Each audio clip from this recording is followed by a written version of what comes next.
Hello guys मैं नंदिनी मोर channel Nandini Sharma blog चले आपनालोকক स्वागतम जनाइছো। আজি এটা নতুন ৰেচিপি লৈ আহিছো। এতিয়া যেটো সজিনাৰ সিজন সেইকাৰণে আজি সজিনা মাছৰ লগত বনাম।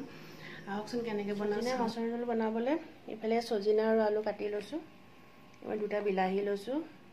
এয়া পিয়াজ আৰু কেঁচা জলকীয়া কাটি লৈছো। এফালে কেইটামান নৰসিংহ পাত আৰু এয়া আদা নহৰু পেষ্ট আৰু এফালে এয়া সৰিয়হ এখিনি মই পিচিব লাগিব মিক্সিত।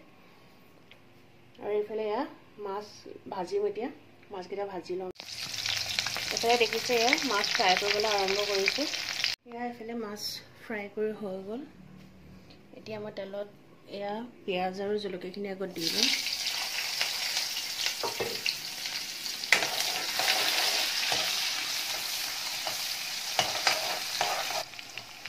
नरसिंह पातकिटाও दी दिছো ইয়াতে।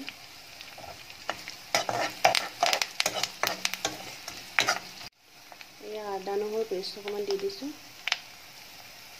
দি অকমান ভাজিব লাগিব। এতিয়া মই আলু আৰু সজিনাখিনি ইয়াত দি দিম।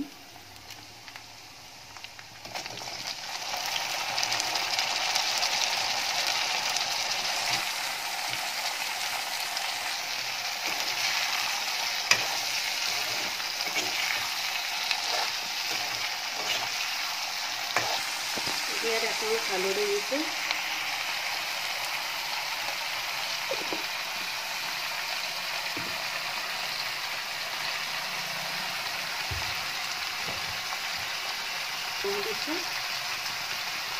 নিমখ আপোনালোকে টেষ্ট অনুসাৰে দি ল'ব।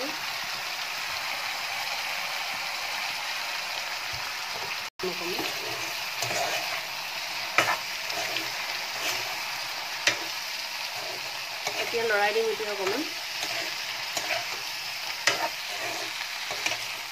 লৰাই ঢাকন মাৰি দিম অকণমান সময় সিজিবলৈ দিম। তাৰপিছতে লৰাই মছলা এড কৰিম। এতিয়া মই বিলাহীখিনি দি দিছোঁ কাটি লৈ পেলাই।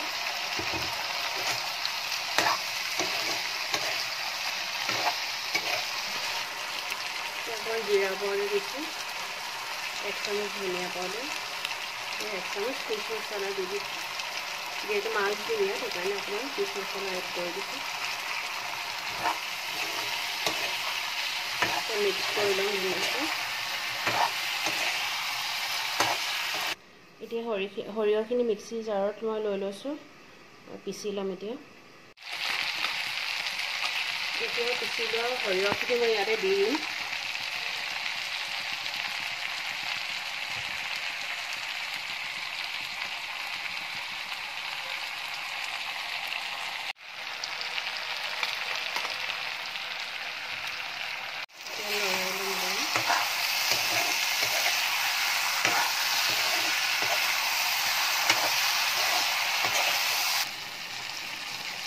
এতিয়া মই ইয়াত অলপ পানী মিক্স কৰি দিছোঁ জোলৰ কাৰণে।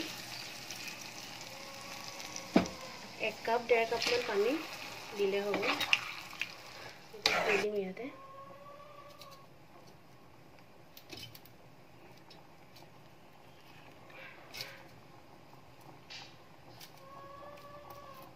এতিয়া উতল আহিবলৈ ঢাকন মাৰি দিম।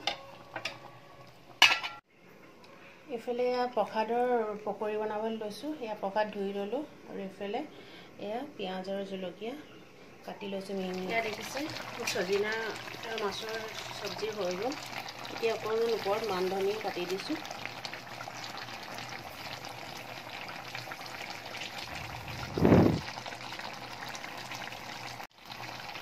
চব্জি হৈ গ'ল এইখিনি। এতিয়া গেছ অফ কৰি দিছোঁ। এইফালে মই পকৰি বনাবলৈ ৰেডি কৰি লৈছোঁ। পেষ্ট বনাই ল'লোঁ এইখিনি আৰু এইফালে কেৰাহীত তেল গৰম হৈ আছে।